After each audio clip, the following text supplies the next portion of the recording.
Général Emballage, le métier du carton, l'art de l'emballage.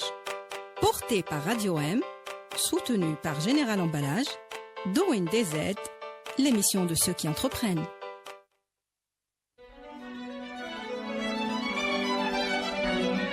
Pour bien s'entendre, il faut bien s'écouter. Rendez-vous sur M, la petite radio du Grand Maghreb. Amis auditeurs de Radio M, bonjour. Je suis ravi de vous retrouver aujourd'hui pour un nouvel épisode de Doing DZ. Nous accueillons aujourd'hui le fondateur de la start-up Studio Kasbatek, qui comprend e-Madrasa et la fameuse application Temtem. Monsieur Kamal Haddar, bonjour et merci d'avoir accepté notre invitation. Bonjour, merci pour l'invitation. Comment doit-on vous présenter, monsieur Haddar? Moi, personnellement, l'image que j'ai de vous est celle d'un serial entrepreneur. Du coup, quel est votre dernier meurtre, le dernier meurtre que vous avez commis? Plus sérieusement, quel est votre dernier projet en date? C'est la Factory Digital. On a créé une agence digitale qui fait du conseil en stratégie digitale et qui fait des développements de plateformes web et mobiles. D'accord. J'ai aussi eu des retours par rapport au lancement d'une nouvelle application qui est Temtem Auto. Absolument. En fait, dans Temtem, donc on fait du transport de passagers, mais aussi maintenant on fait du transport de passagers par moto pour éviter les embouteillages. Et aussi permettre à une frange de la population d'accéder à un transport à prix beaucoup plus raisonnable. Donc on fait du transport de passagers, mais aussi de la livraison. D'accord. Par coursier, donc par moto. Pour avoir une idée plus précise, on vous propose de regarder le portrait de notre invité, préparé par la rédaction, et on sera de retour juste après.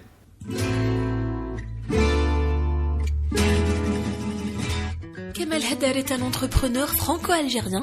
Âgé de 37 ans, il est le fondateur de Kasbatek, première start-up algérienne sur le digital, qui ouvre dans l'éducation, la mobilité et le conseil en digital. Elle comprend les plateformes e-Madrasa et l'application de transport en ligne avec chauffeur Temtem. Entrepreneur aguerri, Kamal Haddar partage avec nous aujourd'hui son expérience dans le domaine entrepreneurial. Kamal Haddar, fondateur donc entre autres de l'entreprise en ligne Temtem qui a été lancée en août 2017. Mais avant de nous intéresser au cas Temtem, intéressons-nous d'abord à l'homme derrière tout ça. J'aimerais donc qu'on retrace un peu votre parcours académique et professionnel. Qui est Kamal Haddar? En commençant peut-être par votre parcours d'études. Oui, j'ai eu un bac scientifique. Ensuite, j'ai fait un BTS informatique de gestion. J'ai intégré une école d'ingénieur en informatique. Ensuite, j'ai travaillé donc en alternance chez 3M à Paris, puis chez 3M en Angleterre, où j'ai vécu pendant 1 an. Ensuite, j'ai intégré Bearing Point, anciennement Arthur Andersen Consulting, où j'ai fait pendant 7 ans du conseil en stratégie dans plusieurs secteurs comme les utilities, l'énergie et les télécoms. Pendant cette période, j'ai aussi passé un master à l'ESCP en major marketing et en 2012, je me suis installé en Algérie. Donc vous n'avez pas directement entrepris au sortir de votre cursus universitaire. Vous êtes passé par la case Non, salarié. parce que pour des raisons simples, je m'étais beaucoup endetté pour faire ces études-là, parce que mes parents sont ouvriers les deux, et on fait beaucoup de sacrifices pour qu'on puisse faire à la fois mes frères, mes sœurs et moi-même des études supérieures. Du coup, il fallait rembourser le prêt et aussi apprendre pendant 7 ans, faire du conseil, c'est très formateur. Je pense que c'est le meilleur MBA qu'on puisse avoir. Quelle a été votre toute première aventure entrepreneuriale? On va dire la première fois que vous avez sauté dans le vide. Disons que c'est juste avant. En fait, peut-être que la première initiative, c'était Atlas. C'est une association qui regroupe les Algériens qui ont fait des parcours d'excellence. Et quelque part, une association, une entreprise ou une start-up, c'est un peu la même chose. Il faut fédérer des talents autour de vous, il faut avoir une vision claire de votre projet et ensuite construire avec des actions pour avoir des résultats. Je pense que c'est la première start-up, c'est plutôt Atlas. Et derrière, février 2011, moatin.com, qui était un site de sondage pour la population algérienne, pour savoir est-ce que les Algériens voulaient ci, voulaient ça. C'était plutôt dans la révolution tunisienne, où les gens, plutôt les médias, en particulier français, qui font beaucoup de raccourcis, je trouve, disaient que les Arabes voulaient ci, voulaient ça, alors que moi je voyais pas de sondage. Donc on a lancé moatin.com, Vous avez lancé ici en Algérie? Non, depuis la France, et ensuite j'ai rencontré pas mal de monde, donc d'Alger, et qui m'a permis. C'est toujours d'actualité? Non, je peux pas tout. Voilà, et du coup en fait j'ai switché sur le média que vous connaissez, que j'avais racheté à l'époque et que j'ai vendu après, et donc c'est comme ça que je me suis lancé et en Algérie et dans l'entrepreneuriat. On va parler de Temtem. Comment a commencé l'histoire Temtem? Et je parle là du stade conceptuel. J'imagine que ça a été inspiré par le modèle américain Uber, lancé en 2009 à San Francisco aux États-Unis. Mais à quel moment vous vous êtes dit allez, je me lance? En réalité, moi j'ai pas le permis. Donc j'ai bien côtoyé et j'ai bien évalué le service existant à Alger tous les jours, matin, midi et soir. Et j'étais pas forcément très satisfait. Donc à plusieurs reprises j'y ai pensé. Sauf à chaque fois c'était pas le bon moment. En 2012, 2013, 2014 je faisais du conseil, plus j'avais les médias, plus l'Algérie venait juste d'avoir la 3G, donc le taux d'équipement et le taux de intégration télécom était pas 3G, 4G était pas forcément au rendez-vous. Donc quand tous ces ingrédients se sont réunis, c'est plutôt vers 2016-2017, là j'ai commencé sérieusement à y penser. Et je pense que le jour où vraiment j'ai décidé de le faire, c'était pendant Ramadan. Je sortais de l'aéroport, donc j'avais faim, j'avais chaud, j'étais en costume. Je rentre dans un taxi, je lui dis Alger Centre, et je lui dis est-ce que vous pouvez allumer la clim? Il m'a dit oui, c'est 500 dinars. Il m'a dit je la mets pas pour moi, je la mets que pour vous, donc faut payer. Et donc je me suis très énervé, et ce jour-là j'ai dit c'est bon, je vais lancer. 500 dinars en extra, c'est ça? Ouais, en extra. Ok. Donc ce jour-là je me suis dit allez, un coup de sang à l'algérienne et c'est parti. Il s'en est suivi, je suppose, le plan juridique et administratif. De quels documents aviez-vous besoin au départ pour démarrer concrètement? Enfin, en sachant que c'était une nouvelle pratique en Algérie, donc tout ce qui est brevet, licence, registre de commerce. Non, mais d'abord faut regarder le business plan pour voir qu'est-ce que les chiffres disent et combien d'investissement il est nécessaire. Ensuite, il faut aussi la technologie. On va en parler tout de suite après. Le volet technique. Et effectivement, une fois qu'on a réussi tout ça, on se dit est-ce qu'on veut y aller ou pas. Et le cadre réglementaire effectivement était pas très clair. Après c'est des risques, c'est pour ça que il y a des venture capital. Pas très clair, c'est-à-dire il y a un vide juridique. Oui, ça n'existait pas, donc il fallait bien construire le cadre juridique. Mm-hmm. Aujourd'hui, quand j'ai parlé pour la première fois de ce projet-là, tout le monde m'a dit c'est pas possible en Algérie, blablabla comme d'habitude. En réalité, on était voir le CNRC. On leur a demandé, on leur a dit voilà, notre activité n'existe pas. On a demandé un nouveau code d'activité. Mais il y a eu une commission. Il n'existait pas. D'accord. On a demandé la création d'un nouveau code. Il y a eu une commission au niveau du ministère du Commerce. Il a validé et on a un code d'activité propre à nous. Et ensuite, la loi 2019 des finances a apporté aussi des éclaircissements sur la partie fiscalité, avec les 5% qu'on doit récolter pour les chauffeurs. Donc voilà, tout ça s'éclaircit de plus en plus. Et moi, je salue aussi l'administration algérienne qui est trop peu valorisée. Et moi, je dis ici que voilà, ils font leur job et ça va beaucoup plus vite que dans d'autres pays. En particulier, des pays qu'on connaît bien, juste en face de nous. Donc on va parler justement du volet technique. Temtem est une application téléchargeable sur smartphone, et qui dit application dit volet technique, et donc des softwares et donc des développeurs. Parlez-nous un peu de la mise en œuvre de ce volet technique, surtout au regard de votre envie de différenciation en termes de qualité d'application, parce que vous targuez d'avoir une application qui soit meilleure que les autres. Yassir et Ossane pour ne pas les citer.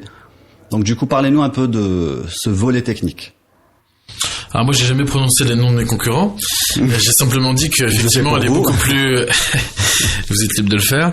Je dis simplement que notre application est très stable et qu'elle offre beaucoup de fonctionnalités. Et c'est le cas. On peut pas le nier. On a effectivement la possibilité de faire des arrêts intermédiaires pour récupérer ou pour déposer un certain nombre de personnes dans la trajectoire. On a aussi différents types de véhicules. On a une plateforme pour les entreprises qui est la plus développée. Et on a gagné aujourd'hui une centaine d'entreprises qui sont aujourd'hui conventionnées avec nous. Et on n'a jamais perdu en face d'un concurrent. Parce que la plateforme a été développée aussi pour ça. Et dans le business plan, on savait déjà qu'il y avait un vrai besoin dans le segment B2B. Donc les entreprises sont conventionnées avec nous, ils nous payent à la fin du mois et elles ont un reporting très précis de toute l'activité, de toute la consommation de leurs collaborateurs. Donc ça c'est important de le dire. Ensuite, bien sûr, on a d'autres fonctionnalités, comme les codes promo, mais ça c'est répandu, comme la possibilité d'avoir des options aussi, l'option chauffeur femme. L'option extra bagage pour l'aéroport qui est très utilisée. Et là avec Temtem Moto, on a aussi Temtem Moto, mais aussi T-Max ou Confort Plus, l'option achat où vous pouvez demander à un coursier d'aller acheter pour vous dans la supérette ou au buraliste un paquet de cigarettes à 23h parce que vous voulez pas vous lever du lit. Donc voilà, il y a pas mal de à la fois d'innovation marketing, et ça c'est très important, et à la fois aussi des fonctionnalités. Je vous donne par exemple quelque chose qui est intéressant de connaître, c'est que aujourd'hui on est les seuls à proposer aux clients le segment taxi. Donc les taxis travaillent avec nous. On a des centaines et des centaines, et les gens peuvent dire je veux expressément un taxi traditionnel. Et ça c'est important. Pourquoi on a proposé ça aussi? Parce que on s'est rendu compte que les femmes, de manière générale, quand elles étaient accompagnées par un Temtem ou un autre, et que ce sont des voitures qui n'ont pas de signe extérieur, ça embêtait un certain nombre de personnes dans l'entourage, dans la famille. Alors que si elles sont accompagnées par un taxi, c'est visuel, c'est clair, c'est net. Et donc on s'est adapté aussi à la culture locale. On fait pas juste un copier-coller d'un Uber ou autre. D'accord. On va parler un peu des actifs corporels, toujours au départ de l'investissement. Avec quel actif avez-vous démarré? Enfin, tout ce qui est machine et matériel. Non, mais on a démarré dans un garage, là où on était avec Imadrasa. Au début, j'étais tout seul, ensuite une autre personne, deuxième, troisième personne, avec les PC qui étaient là, et puis on a commencé à bosser. On a commencé à travailler sur le concept, sur l'intégration et la formation des chauffeurs, sur toute la mécanique, sur toutes les opérations. Et très rapidement, on a grossi. On est monté jusqu'à une 50aine de collaborateurs quand même. Sur le plan financier, est-ce que vous avez démarré tout seul ou est-ce que vous avez partagé l'investissement et du coup les risques avec un autre partenaire? Alors on a commencé tout seul les 6 premiers mois. Et ensuite, on a ouvert le capital à un investisseur local, algérien. Au bout de combien de temps vous aviez fini de monter le dossier Temtem? C'est-à-dire le business plan? Le business plan, les documents... De créer la société, vous voulez dire? C'est ça.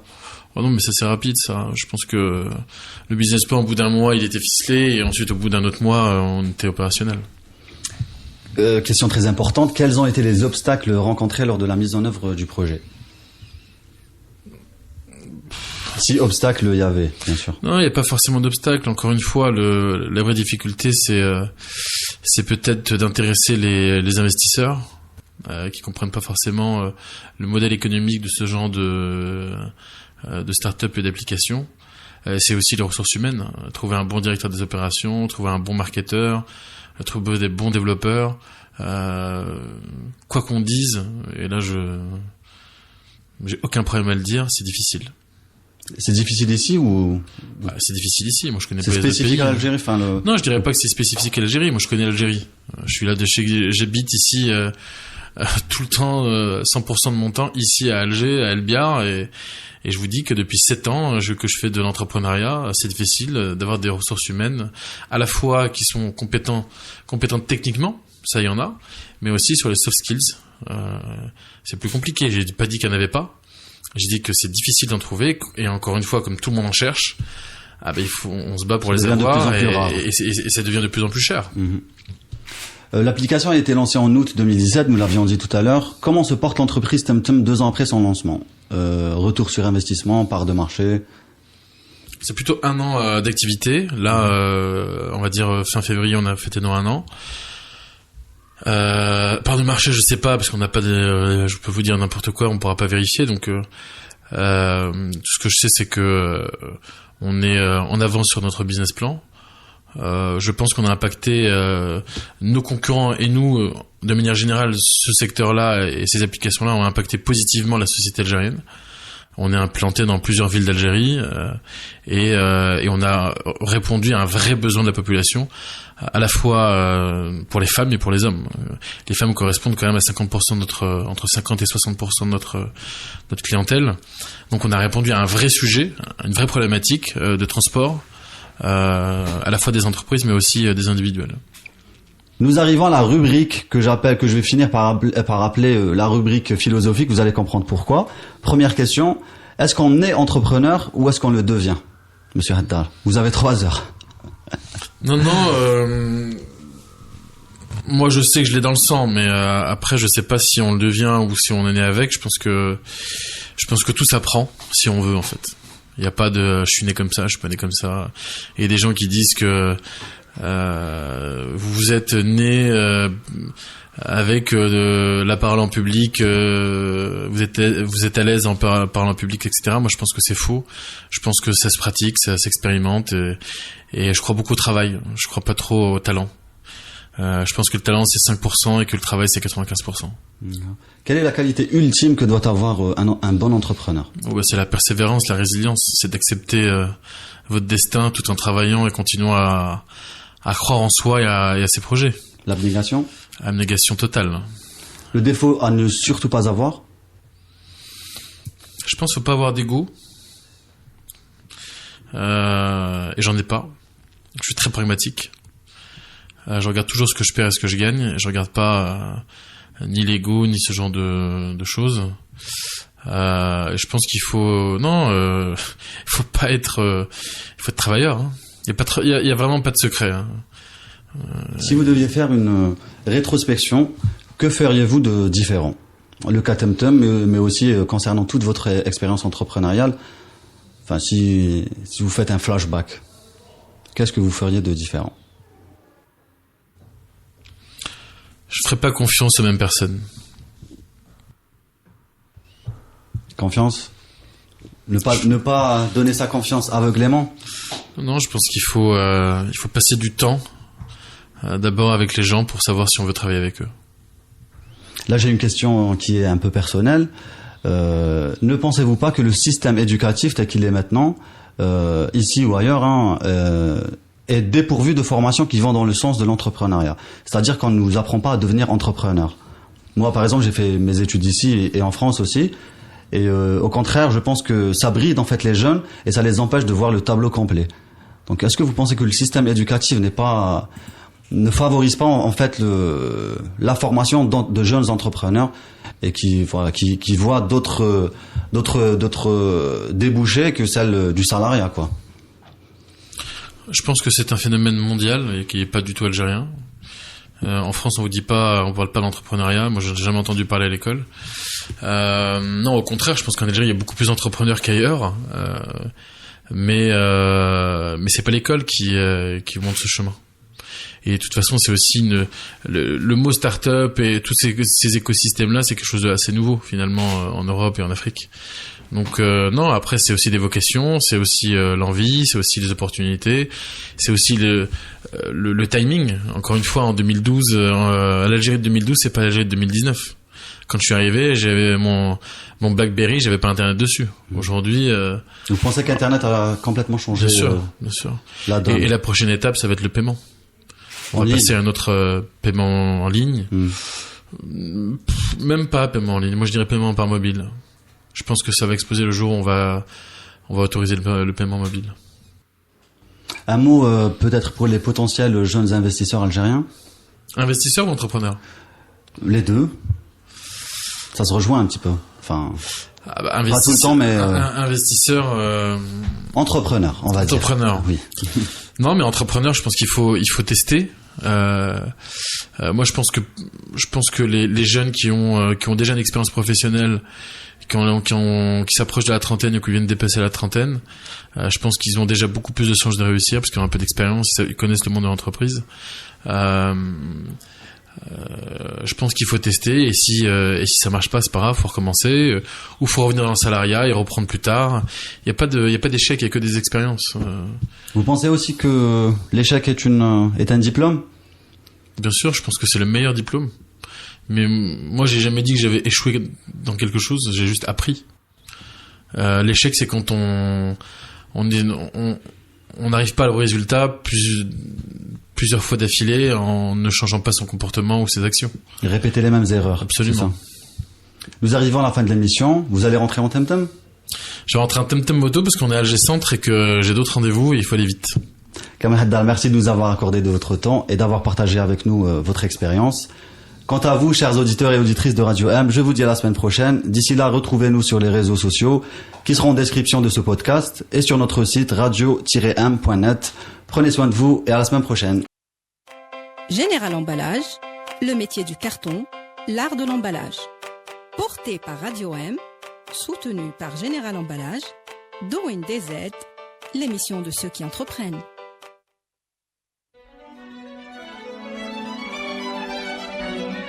Pour bien s'entendre, il faut bien s'écouter. Rendez-vous sur M, la petite radio du Grand Maghreb.